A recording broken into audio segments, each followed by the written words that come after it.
ti wáyé lánàá ẹjẹ́ ìjà nínú fẹsẹ̀wọnsẹ̀ eléyìí tí ikọ̀ àbútí Brighton and Hove Albion òun àti ikọ̀ àgbẹ̀bọ̀lù Nottingham Forest eléyìí tí wọ́n láǹfààní láti gbá lánàá kì í sèrò ìmọ̀ mo ti jẹ́ àṣetẹ́lẹ̀ kan ọ̀mí ayò méjì òun náà ní ikọ̀ àbútí Brighton and Hove Albion òun náà ni wọ́n gbá kojú ikọ̀ àgbẹ̀bọ̀lù Nottingham Forest sẹ́gbọ́dì ìfẹsẹ̀wọnsẹ̀ eléyìí tó jẹ́ ìfẹsẹ̀wọnsẹ̀ tó ní agbára lánàá níbi tí pápá sẹ́rẹ̀ ẹ̀tì àtẹ̀dẹ̀ níbi tó ti gbóná jẹjẹrẹ ìfẹsẹ̀wọnsẹ̀ náà ní ikọ̀ àgbẹ̀bọ̀lù Manchester City òun àti ikọ̀ àgbẹ̀bọ̀lù Arsenal tẹ́ ẹ bá ń gbọ́ pé ìkájẹ́ kárí kan gbà kan ọ̀pọ̀lẹpẹ̀lẹ̀ ara tàfàtàfà olùkọ́ni Pep Guardiola òun àti olùkọ́ni ikọ̀ àgbẹ̀bọ̀lù Arsenal olùkọ́ni Mikel Arteta àwọn méjèèjì wọ́n gbéná wojú ara wọn lánàá ní ikọ̀ àgbẹ̀bọ̀lù Manchester City orí ló padà kó wọn yọ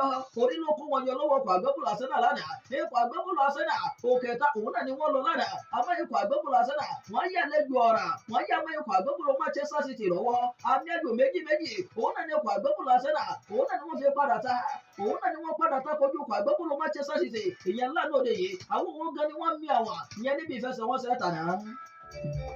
ẹjẹ sáré gbéra wa débẹ̀ sára wọn tí wọ́n mì àwọn kojú ikọ̀ àgbẹ̀bọ̀lù Manchester City tí wọ́n mì àwọn fún ikọ̀ àgbẹ̀bọ̀lù Arsenal Ricardo Calafiori òun náà ló mì àwọn àkọ́kọ́ ìyẹn fún ikọ̀ àgbẹ̀bọ̀lù Arsenal Gabriel Magalhaes òun náà ló fi àwọn ẹlẹ́ẹ̀kejì òun náà ló mì wọlé títì tí ikọ̀ àgbẹ̀bọ̀lù Arsenal tí wọ́n fi gbàgbọ́ méjì wọlé àwọn tí wọ́n sì mì àwọn fún ikọ̀ àgbẹ̀bọ̀lù Manchester City tí wọ́n ajágún ọmọ tọ́jú ọmọ bíbí orílẹ̀-èdè Norway Eli Brotaland òun gangan náà ló síde góò lánàá fún ikọ̀ àgbẹ̀bọ̀lù Manchester City John Stones òun náà ló gbàgbọ́ ẹlẹ́ẹ̀kejì wọlé tó fi jẹ́ ọmọ ayò méjì eléyìí tí ikọ̀ àgbẹ̀bọ̀lù Manchester City eléyìí tí wọ́n ta kojú ikọ̀ àgbẹ̀bọ̀lù Arsenal ìyẹn lánàá òde yìí ṣé wọ́n rí àwọn ọ̀tàn ìjẹ́ lẹ́mọ̀ pé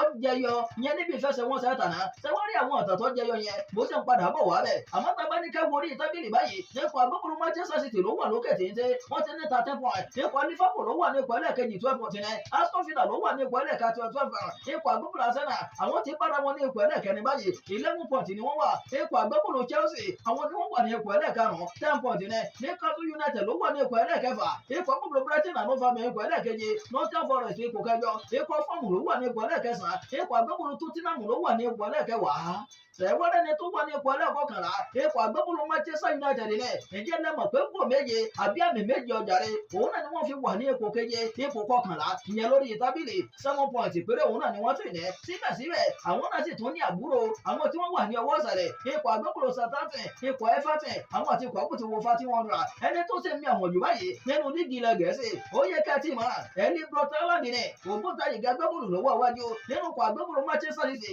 ìfẹsẹ̀wọnsẹ̀ 5 péré ó ti ní àkọsílẹ̀ góò 10 Luis Diaz òun ló wà ní ipò ẹlẹ́ẹ̀kejì agbábọ́ọ̀lù nínú ikọ̀ àgbẹ̀bọ̀lù Liverpool ó ti ní àkọsílẹ̀ góò 5 Nicolas Jackson tó wà nínú ikọ̀ àgbẹ̀bọ̀lù Chelsea òun ló wà ní ipò ẹlẹ́ẹ̀kẹta òun náà ti ní àkọsílẹ̀ góò 4 ní nǹkan ṣe jẹ́ nínú líìgì ilẹ̀ Gẹ̀ẹ́sì nìyẹn bó ṣe padà bọ̀ wá bẹ́ẹ̀ ọ̀jẹ̀ Fọdílátù Said Muhammadu Jamiu Bulala yẹnẹ́ra pr fún gbogbo pàtó ọlọ́jẹ̀ àfa àbúṣeré tabadílé léwúrẹ́ nídìí ìgbà ọ̀jẹ̀ jẹ́ tètè gbéra o ẹ jẹ́ ká máa lọ sórílẹ̀-èdè Spain ẹnu díje Spanish La Liga àbíkálẹ̀ La Liga Santander ìfẹsẹ̀wọnsẹ̀ tó láǹfààní láti wáyé lánàá ikọ̀ àgbẹ̀bọ̀lù Getafe wọn àti Leganes yes kì í sọ̀rọ̀ ìmọ̀ àti jára wa tán ọmọ ẹ̀yọ kọ̀ọ̀kan ni wọ́n ta Athletic Bilbao ọ̀pọ̀ àgbẹ̀bọ̀lù Celta Vigo lẹ́kọ́ àmì ẹ̀yọ 3 sí ẹyọ kan ikọ̀ àgbẹ̀bọ̀lù Villarreal wọ́n padà fẹ́ náà fẹ́ kúfẹ́ wọ́n fẹ́ sí lójú lánàá ikọ̀ àgbẹ̀bọ̀lù Barcelona òun náà ló fẹ́ náà yà sí lójú àmì ẹ̀yọ 5 sí ẹyọ kan òun náà ní ikọ̀ àgbẹ̀bọ̀lù Barcelona òun náà ni wọ́n fi borí ìfẹsẹ̀wọnsẹ̀ tàná níbi tí Robert Lewandowski níbi tó ti gbẹ́gbọ̀ méjì ọ̀tọ̀ọ̀tọ̀ wọlé bákan náà Rafinha náà gbẹ́gbọ̀ méjì ọ̀tọ̀ọ̀tọ̀ wọlé Pablo Torre òun náà ló fi ẹlẹ́ẹ̀karùn-ún lé tó fi jẹ́ àmì ẹ̀yọ 5 sódò ikọ̀ Rayo Vallecano òun àti kọ̀ọ̀kúlà Atletico Madrid ọmọ ẹ̀yọ kọ̀ọ̀kan òun náà làwọn náà ta ìfẹsẹ̀wọnsẹ̀ yìí tún máa tẹ̀síwájú lónìí ikọ̀ àgbò ti Real Betis òun àti kọ̀ọ̀kú ti Mallorca àwọn méjèèjì náà wọ́n jọ máa kojú ara wọn èdè aago 8 lásàálẹ̀ òní òun náà ní ìfẹsẹ̀wọnsẹ̀ yìí ọmọ wáyé ikọ̀ Barcelona ló wà lókè téńté lórí tábìlì o wọ́n ti ní àkọsílẹ̀ 18 point nípa Real Madrid òun ló wà ní ipò ẹlẹ́ẹ̀kejì 14 point ni wọ́n ní Athletic Bilbao ló wà ní ipò ẹlẹ́ẹ̀kẹta 13 point ní Atletico Madrid ló wà ní ipò ẹlẹ́ẹ̀kẹrin 12 point ni wọ́n ní nípa Villarreal ló wà ní ipò ẹlẹ́ẹ̀karùn-ún 11 point ní Deportivo Alaves ló wà ní ipò ẹlẹ́ẹ̀kẹfà 10 point ní àwọn tí wọ́n wà ní ọwọ́ ìsàlẹ̀ níbẹ̀ láti rí ipò àgbẹ̀bọ̀lù Getafe ikọ̀ Valencia àwọn àti ipò àgbẹ̀bọ̀lù Las Palmas ẹni tó ṣe ń bí àwọn jù báyìí ìyẹn ní orílẹ̀-èdè Spain Robert Lewandowski ní o àgbẹ̀bọ̀lù nínú kọ Barcelona ó ti ní àkọsílẹ̀ góò 6 ó tún ní àmì onírànlọ́wọ́ méjì sí Rafinha tóun náà wà nínú ikọ̀ àgbẹ̀bọ̀lù Barcelona òun ló wà ní ipò ẹlẹ́ẹ̀keje òun náà lákọsílẹ̀ góò 5 ó tún ní àmì onírànlọ́wọ́ méjì sí Kylian Mbappe tó wà nínú ikọ̀ àgbẹ̀bọ̀lù Real Madrid òun ló wà ní ipò ẹlẹ́ẹ̀kẹta àkọsílẹ̀ góò 4 lónìí òun náà ní àmì onírànlọ́wọ́ ẹyọ kan dondo sí ọ̀yẹ́ lórílẹ̀-èdè Italy nǹkan nínú díje Italian Serie A ọ̀yẹ́ ìmọ̀ ọmọbìnrin ọ̀fẹ́ kọ́là láti ọlọ́yẹ̀